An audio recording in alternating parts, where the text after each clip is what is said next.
any space ecosystem has three parts to it. It's going the other way. It's got the upstream, that's the one which is in space, the satellites and everything. And second is the downstream. Downstream is the one which we are all affected with.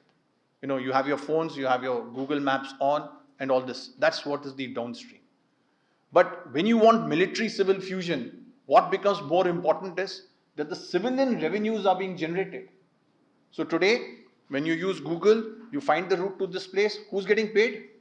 Americans. When you use Starlink on your phone, who's getting paid? Elon Musk. But who's getting facilitated? The American military. But if you use the same civil Map My India by Mr. Rohan or a Navic chip, who gets facilitated? Indian military. The Indian this thing. Have you thought about it? So that is what civil military cooperation is about. Ensuring that the revenues generated by the Chinese commercial firms get on to their military.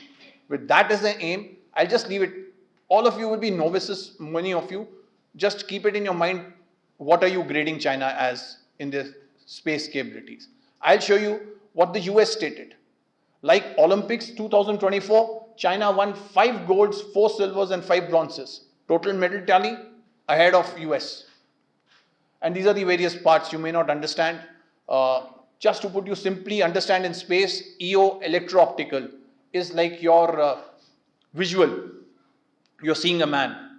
A doctor, you go down to a doctor, he sees your face and understands it. But a lot of complications he can't make out. So when you have to click a photograph and the weather is bad, you'll not get a clear photograph. So you're going for an X-ray. X-ray is SAR.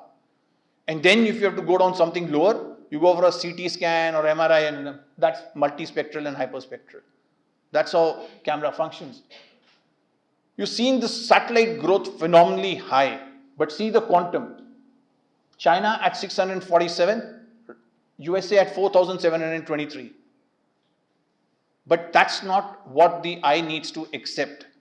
China is not 1/5 of what US is. We'll just come on to it. Now see the second part, military civil, where in 2014 to 18, China's civilian blue arrow was much lower than red.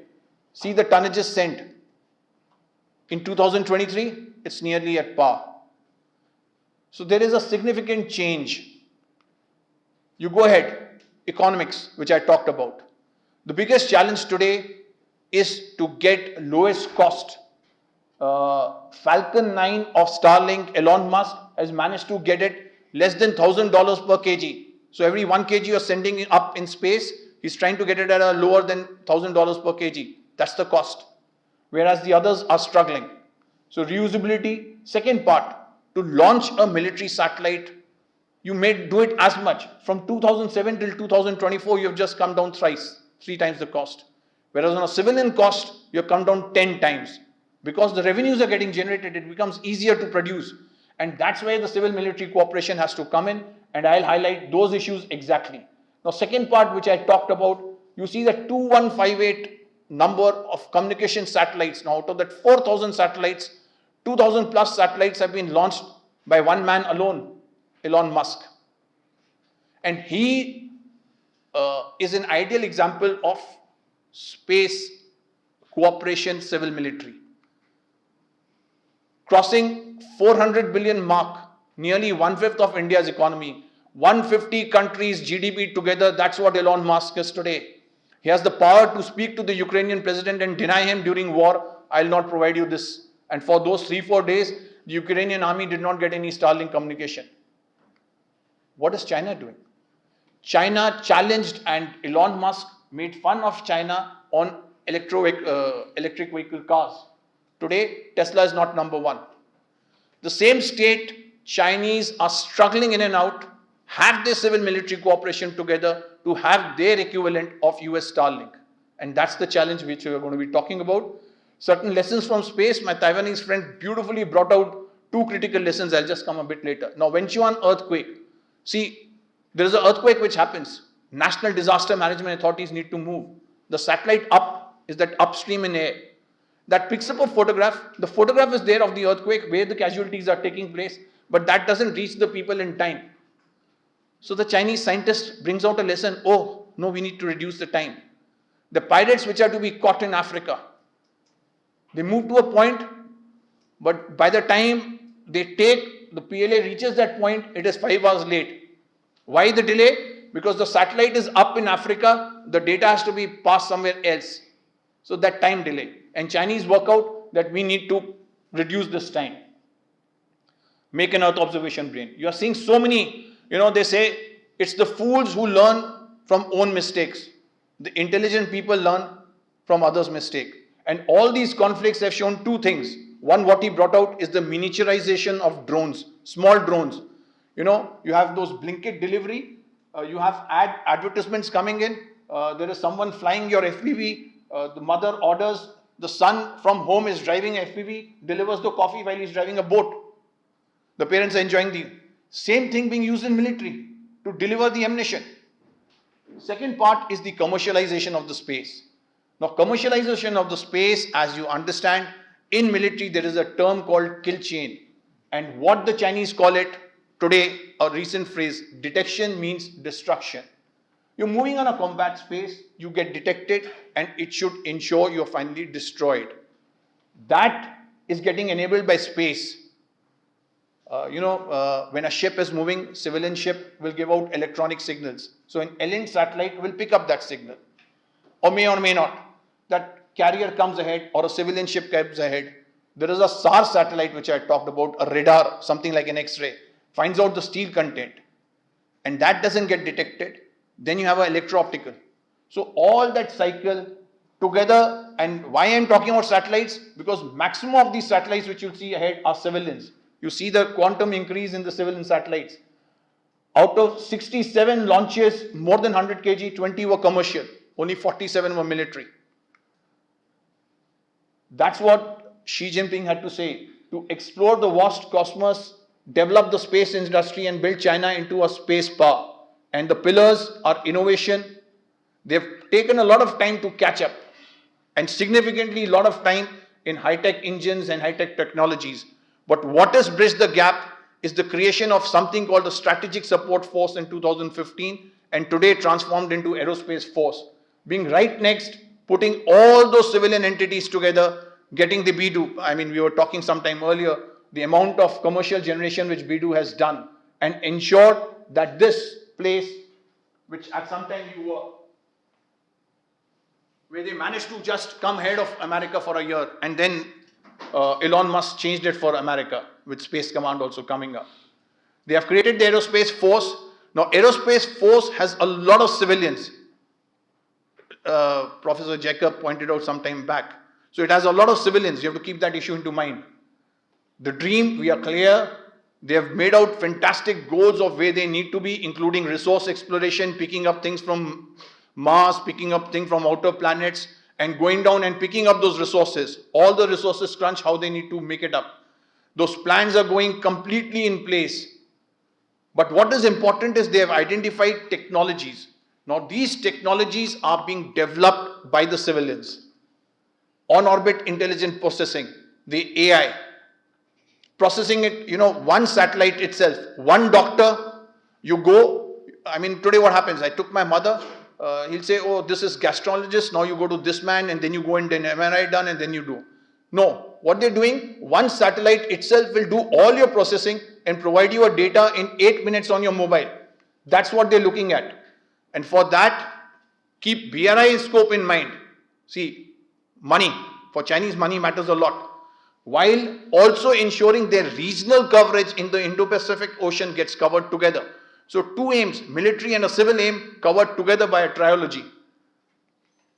Now, the commercialization. While this is the world space economy booming, showing fantastic results of how much revenues Western companies are able to derive from space, China is learning it.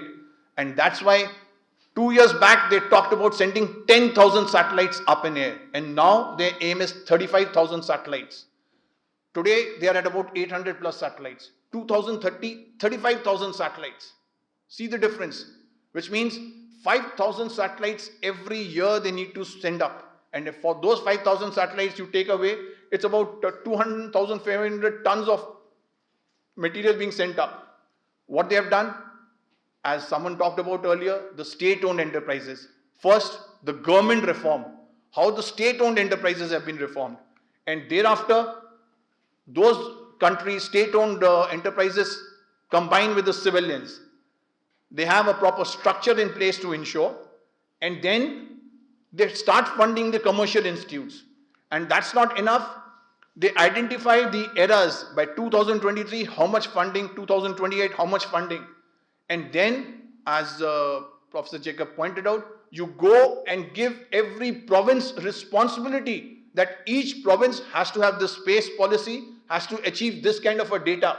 And that's why you see 17 provinces and cities, 40 space related policies they have. They have made 20 commercial space parks. These are the 40 space parks, significantly managing a lot of things together. And each one of them has a military front end which has to be understood and a back end. Top satellite companies today. Now see, all of them have come from 2015 and 2014. Till then, like us, it was just the ISRO, it was just the CASC and others who were managing it. See the growth. And at number 2 company, you have someone which has just got raised in January 22. That's the first company, which is that doctor which I'm talking about, Geely Constellation. Position, navigation, timing, remote sensing, communication, all in one payload. That's what they're working on. So that's the significant difference. And to tap this, finally you need to see the effect. Now while this, what we see is the propaganda of going to be able to process, putting all that together, what I talked to you about, and giving it out to the user mobile terminal, bang, in 7 minutes 51 seconds. That's the time frame. So you require a data, you're moving to your house, you find flooded, and you want the data of your house, which is back home somewhere in Himachal, and it's got flooded. 7 minutes on your user mobile, the output should come. Now they're claiming they've achieved it. They may not have, they may have taken 1 hour, 2 hours, but even that much time is a significant progress. And to see the output, see, this is, for all who don't know, this is Eastern India. The eastern states, starting from Sikkim, going up to Arunachal Pradesh and Wolong. This is the output from the civilian satellites. And see the month output. Sikkim, there is a flood which is taking place. Why are the Chinese interested? Glaciated lake outburst. 430 images of that area in 1 month. Purely by one constellation. That's the kind of output. See, similar thing in Eastern Ladakh. Another example, we know what was happening in Manipur. See the time frame, January to April 23.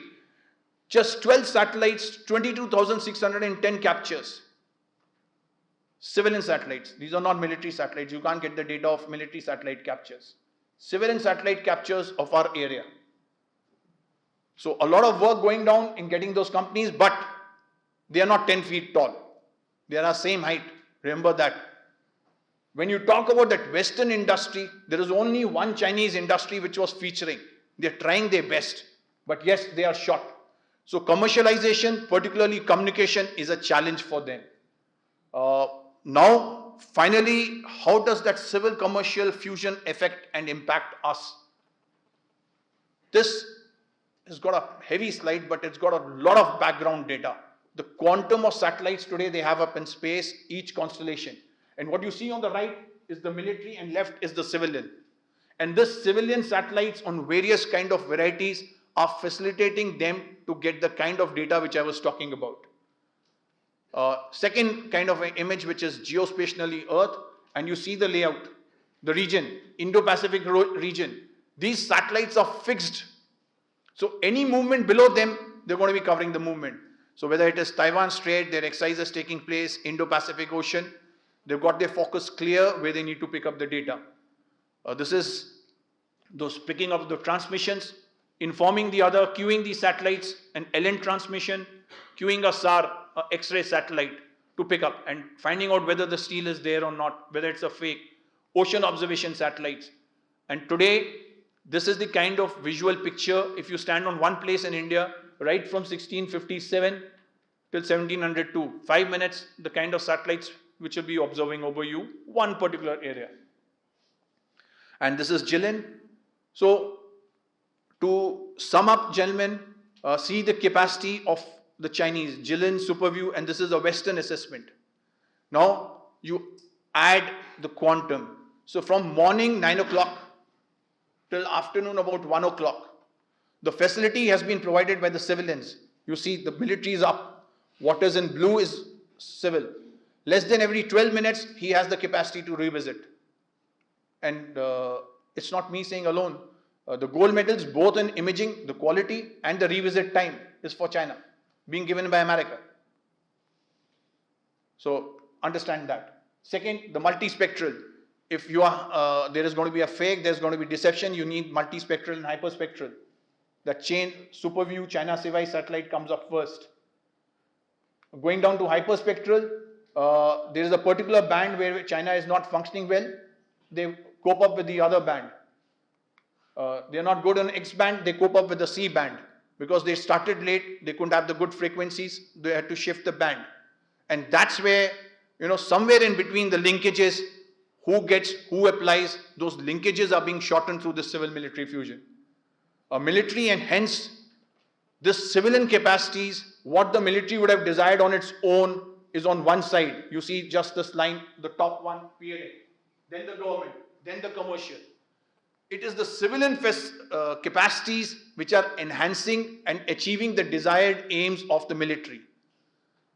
At the same time, if they are able to generate the revenue, that's where when this thing succeeds. The last part is the communication. This is where Elon Musk and everyone else was when the thing started. And as we speak, this is Guo Wang, G60 and others which were at zero when this year started. And as we are speaking, they are about, by tomorrow, there are about 6 more satellites which are going to be launched. So they are significantly moving up in this race. They have launched 54 such satellites in 2024. They are expecting 1 more launch by this end. So from 0, they are coming to 60 and they have to go to literally 5,000 a year. So that's what they are working out in every band, in every manner, and enhancing the revenue cost. Each of that mobile satellite-enabled terminal has to cost cheaper, and it will cost cheaper only when you enhance the capacities, and then the military gets a solution much faster and advantage whether the 6G raids. Yes, I've discussed these challenges: communication, reusability, the upstream launch cost, what the military is gaining, how are you going to manage the revenue, access to advanced technologies. That's where he says 3 things: innovation, priority 1. Those are Xi's pet dialogue. Technology is key code compatibility, and talent is a strategic resource. So these 3 things he's focusing on. And in space today, if any nation has to win the race, there are 20 factors from my side. This is purely my research. There are 20 R's which you need to manage. And in those 20 R's, the most critical 5 and the ones which are enabled going to be purely require civilian interest. I finished. I hope I didn't take time.